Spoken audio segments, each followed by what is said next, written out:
Ladies and gents, welcome back to the second half, and thanks very much indeed to Ruth from Reading Family Aid, who's going to say a few words just to explain one of the good causes that we're supporting this evening. There's plenty of information about St Luke's within the church, particularly the table at the back there if you've not already seen that. So please do avail yourself of that and chat to people from St Luke's if you're not already part of this congregation. But for now, let's hear from Ruth. Thank you. Thank you. Okay, I'm going to talk about Reading Family Aid and what we do and what we get up to. So can you imagine Christmas coming, Christmas morning, and you're a mum with 2 or 3 children and you have to tell them that you've got no presents this Christmas? Can you imagine dreading Christmas because you know your family's expecting decorations, food, drink, toys, all that sort of thing, and knowing that you can't provide it? You can barely afford to provide ordinary food, keep the heating on and that sort of thing. Can you imagine being a single mum with 3 girls who are teenagers or just below? This is a family that we work with now. They have about £100 a week to feed and clothe them, run the car because the house they provided is nowhere near a school, so they have to have a car. £100 a week. If you work that out per person, per day, that's about £3.50 or something like that. It's barely enough to get a cup of coffee from a coffee shop. So think about that next time you get your latte or whatever your preference is. Can you imagine not being able to take your children to the cinema or for a day out? It's just impossible for most of the families that we work with. And the thought of going on holiday is like as mad as going to the moon or something like that. Can you imagine your child or your teenager going back to school after Christmas and having to say that they didn't get anything, or after the summer holidays and having to say they didn't go away on holiday or even for a day out anywhere? Imagine what it'd be like to be that child. Can you imagine what it feels like to be homeless? And not just somebody, just on their own. This is families that are being made homeless here in Reading at the moment. Can you imagine being a refugee and arriving in Reading with only the clothes that you're wearing and no other possessions at all? Or perhaps you've been homeless and the council has managed to find you a flat and it's got 1 bedroom, a living room, a kitchen and a bathroom, but there's nothing in it. It's completely empty. There's nothing on the floor, there's no furniture, there's no kitchen utensils, no anything. And they've given you a flat, but you've got no money to furnish it or anything. This is the everyday reality of thousands of families in Reading today. It seems a generally affluent town. There's lots of shops and businesses and coffee shops and bars and restaurants that are full of people. But there's another side to Reading. Reading's got some of the most deprived areas of the country. It's hard to believe that those of us that don't see that side of town. About a quarter of the families living in the Reading area are deemed to be living in poverty. And that's about 10,000 children. 10,000 children living in poverty in this area. And it's getting worse. Every day families turn up at the council offices saying that they're homeless. Families that previous to all of this inflation that's been going on have been managing to cope, managing to pay their bills, managing to pay their rent, managing to provide food. But now the cost of everything has gone up and the cost of rent has gone up, and often landlords are deciding to sell their flats or their houses because they can't, it's just not worth their while, and the people are not able to afford rent at another property, and so they're homeless. Perfectly respectable families who were managing okay are now suddenly finding themselves having nowhere to live. So where does Reading Family Aid come in all of this? Well, we can't provide housing or clothes or food or anything, but what we do are the fun things. There's not much joy in the lives of these families, so our motto is putting smiles on children's faces, and that's what we're all about. We do it in 2 ways. We have this big toy appeal at Christmas called Toys and Teens, and we do outings throughout the year for families that never get to go anywhere. So let me tell you a little bit about Toys and Teens. It's an appeal that's been going on in Reading over the last 6 weeks, coming to fruition now. In fact, the last date for donating any toys was today. So if you haven't donated any by today, you've missed your chance. You can still give us money though. So Toys and Teens, we ask the people of Reading to donate new or almost new or as good as new toys and gifts for children aged from birth up to 16 years. And about half the children that we have on our lists are in the 10 to 16 years age group, which is quite difficult to find things to buy for that age group. So thousands and thousands of toys and gifts are donated by people all over town, at public donation points, churches, schools, businesses all have in-house collections and things like that. All of the children are referred to us by other organisations, social workers, health visitors, schools, churches and other charities. These are people who work with the families on a day-to-day basis, and they know which are the ones that are really in need. All of the donations are brought to a church hall not a million miles from here, where they are checked, sorted and packed up and delivered back to the requesting organisation, who then decide what to give to which families, and then the parents can give them the presents to the children on Christmas morning.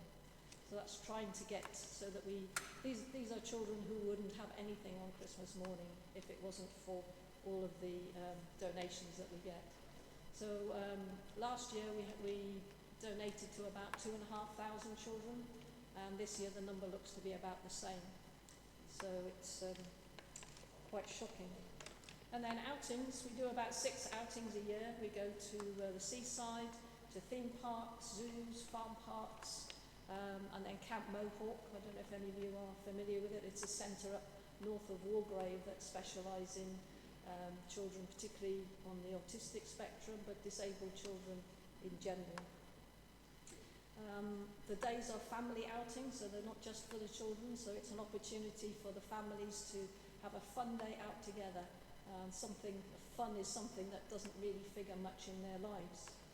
So we've been to the seaside and taken families, and not just the children but the parents too, have never seen the sea. They've never been in the sea, and I've seen whole families run very excitedly into the sea, fully clothed, because they're just so excited. For some of them, coming into the centre of Reading to the station to get on the coach is a bit of an adventure. They've never left their estate before. Some of the children have never been anywhere.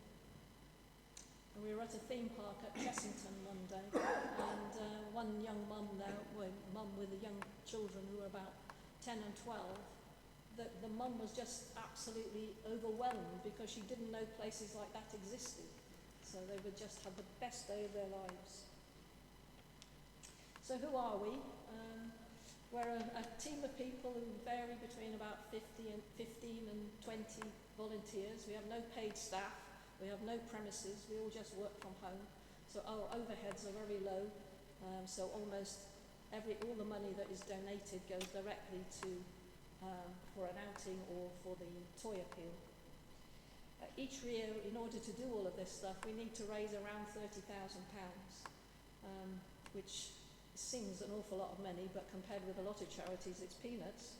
But for us, it's a lot of money. We have no regular funding from anybody, from the council, from the government, or any other source. So we rely on people donating, applying for funding from local charitable funds, and organising events, and having evenings like this, where very kindly the Chorate Choir have decided to put on this concert, partly in our benefit. So, if you'd like to donate to us, we'll be at the back of the church at the end with our buckets. Put all the cash that you brought. If you haven't got any cash, I've got a little gizmo here. You can pay with your card or your phone. There is no escape. We will not let you out until you put something in the bucket. And there's the QR code on the front of the programme as well, just You so can you're do that. So please help us to put more smiles on more children's faces. Thank you very much. Thank you.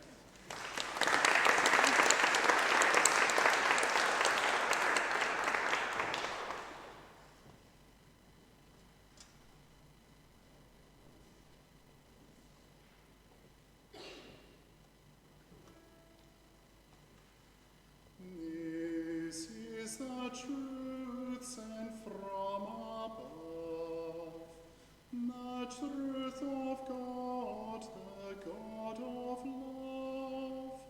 Therefore don't turn me from your door, but hearken all, both rich and poor. First thing we try to relate is that God did man create. The next thing which to you I'll tell, woman was made with man to dwell.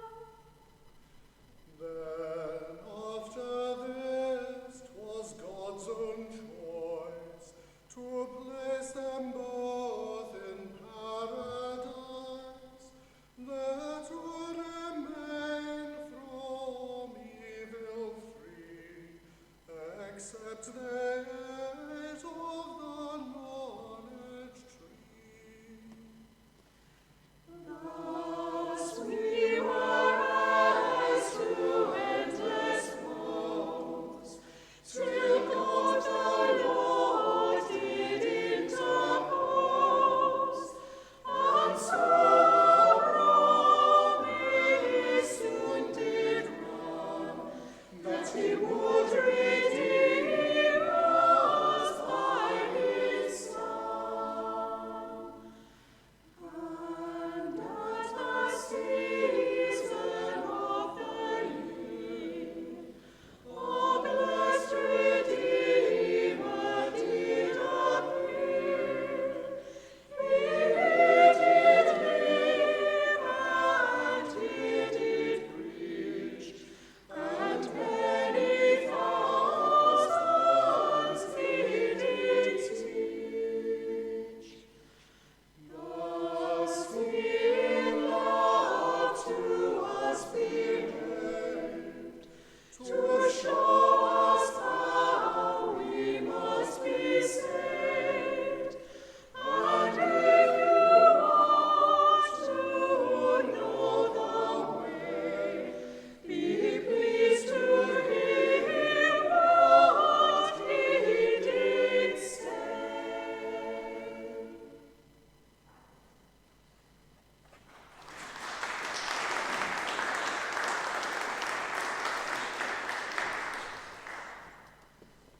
So we move very much into the second half now, and I don't know if you've noticed, but there's been a change in the choir's outfit for the second half, as we're very much focusing on the Christmas and festive themes. And we start off with a arrangement of a folk song by Vaughan Williams, and then we hear from another great reinventor of melodies, Johann Sebastian Bach, and his setting of Zion Hears the Watchman's Voices from Cantata 140.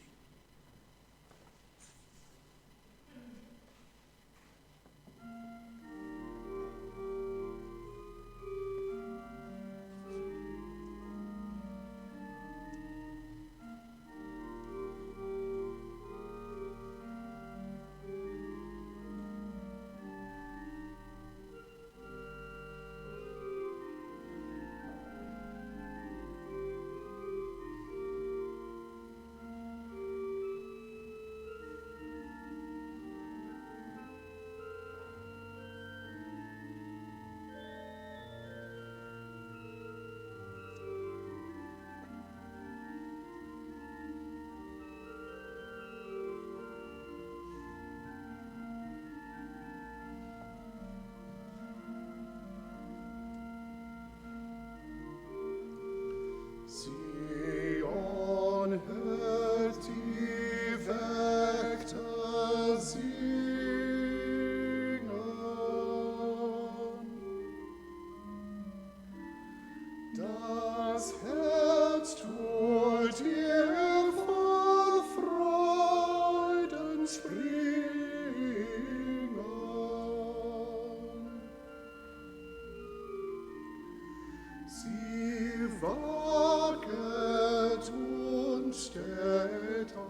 Wir folgen auf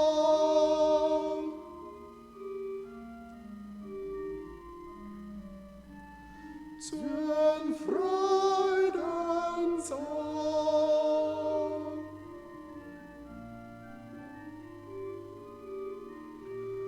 und halten mit das Abendmahl.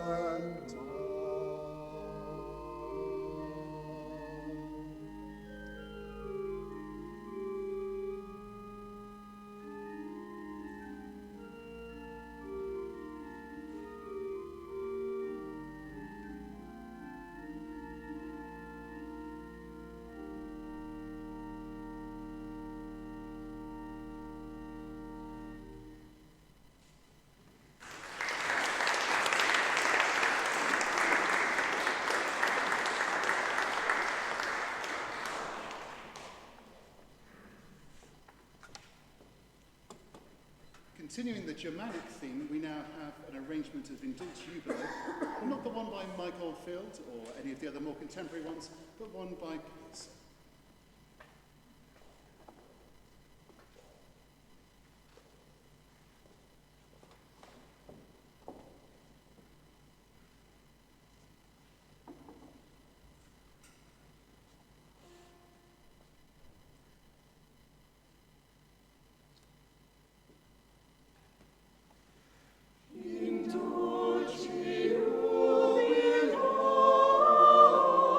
Let us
just feel it's only fair at the Christmas season to not hog all the fun ourselves, but to give other people a chance to join in.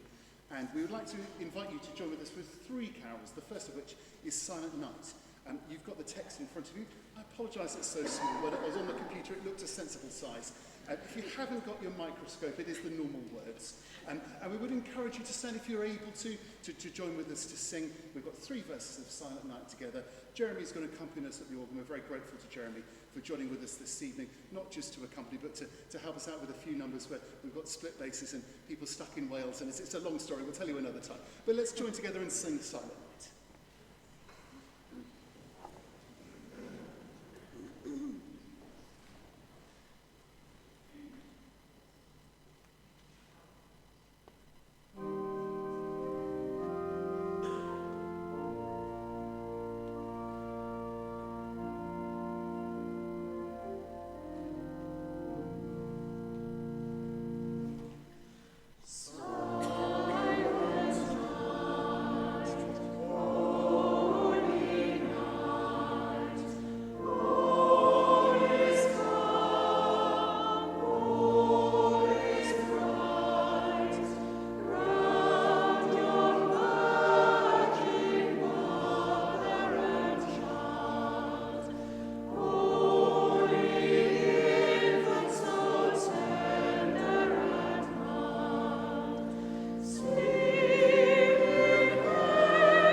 Thanks, everybody. Thank you.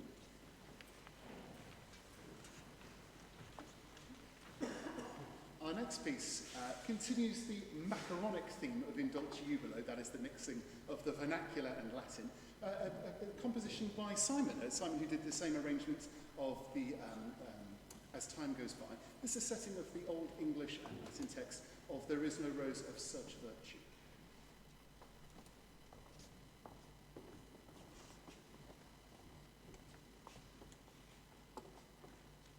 The reason for the terrible spelling, by the way, is it comes from a 15th century carol scroll held at Trinity College, Cambridge, and they didn't have such good grammar schools in the 15th century.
join together once more, O Little Town of Bethlehem. And I should say, if you know the descant, do join in, absolutely.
Thanks, everybody. Appreciate that.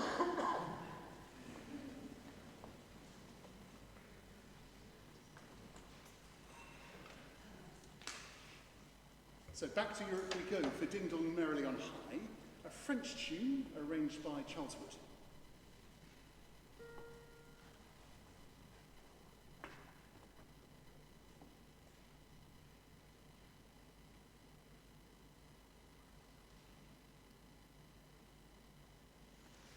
Ding dong merrily on high, and the bells are ringing. Ding dong merrily the sky is rimmed with angels singing.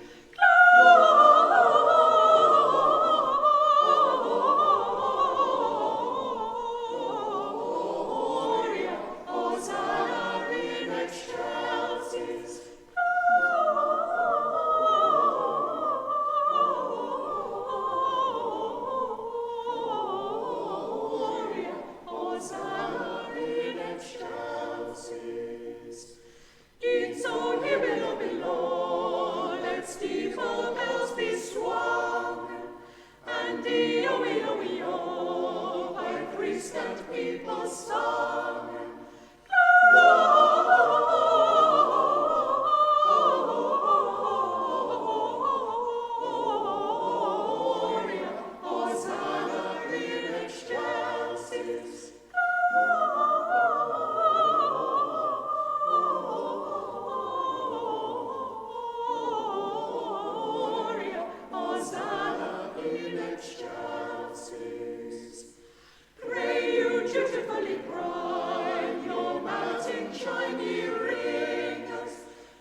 one song ye singers.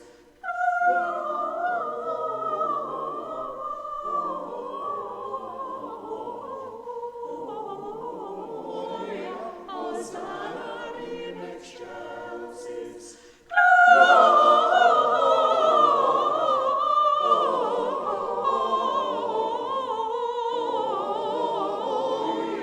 Hosanna in excelsis.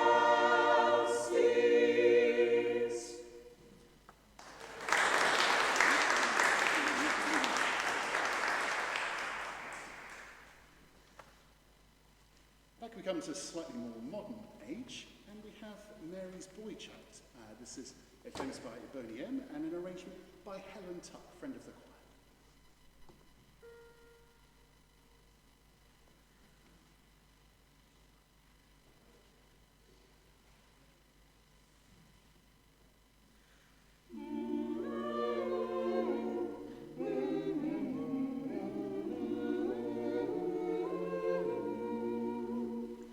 Long time ago in Bethlehem, so the Holy Bible says, Mary's boy child, Jesus Christ, was born on Christmas Day.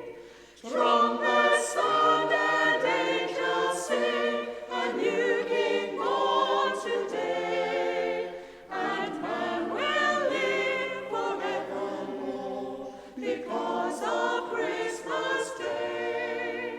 While shepherds watch the flocks by night, they see a bright new shining star. And then they hear a choir sing, and music seems to come from afar. Trumpets sound and angels sing, listen to what they say, that man will live forevermore because of Christmas Day. Now Joseph and his wife Mary came to Bethlehem that night. They found no place to shelter them, not a single room was in sight. But then they found a little nook in a stable of the Lord, and in a manger, cold and dark, Mary's little boy was born. For a moment the earth was aglow, all the bells rang out, there were joys of joy and laughter. People shouted, let everyone know, there is hope for all to find peace. Oh my Lord, you sent your Son to save us. Oh my Lord, Your very self you gave us, oh my Lord, that sin may not enslave us, and love may reign once more. Oh my Lord, there in the crib they found him, oh my Lord, a golden halo wrapped in Mary's child. They gathered all around to worship and adore. Oh, now hear the angels sing, listen to what they say, that man will live forevermore because of Christmas Day. The baby's born on Christmas Day.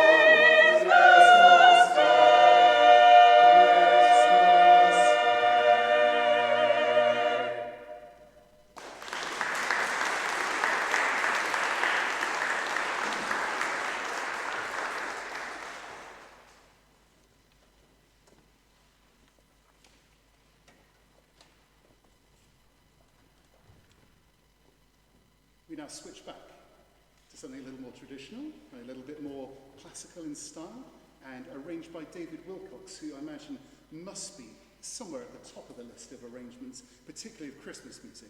And the carols of choirs books that some of you may have sung from, certainly favourites of ours, are full of these wonderful arrangements. This is of Quelle est cette ode agréable, which is a French traditional carol and arrangement, as I said, by David Wilcox.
So another fresh take on a well-known staple, an arrangement of Joy to the World, which was originally based on Handel, adapted by Lowell Mason, and in this case is arranged by Charles Beale. We've had a lot of fun learning this one, and Angela's hands have been taking off rapidly as we've been rehearsing it.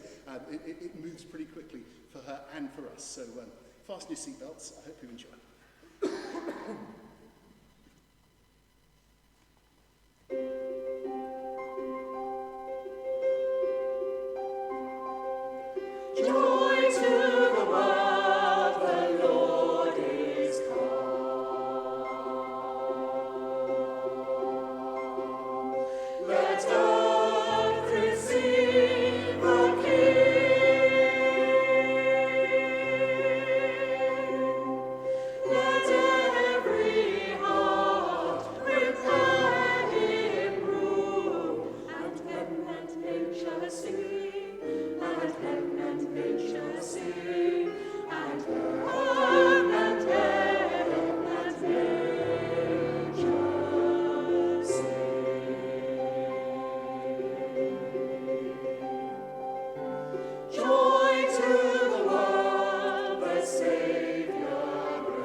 So we're coming to the conclusion of this evening. Thank you so much again for joining us.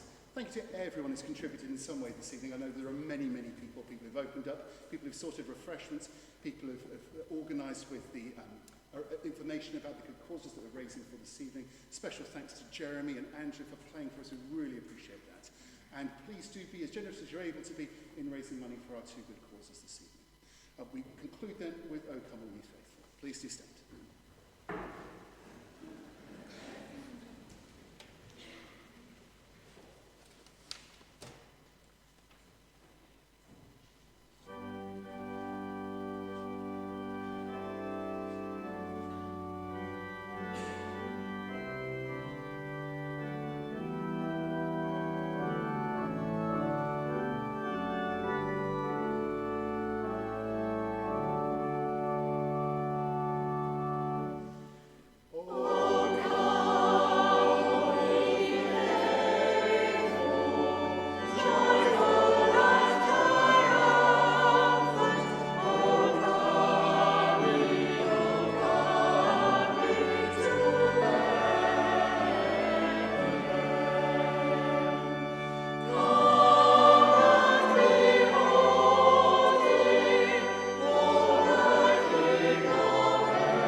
Thanks so much, everybody. Safe journey.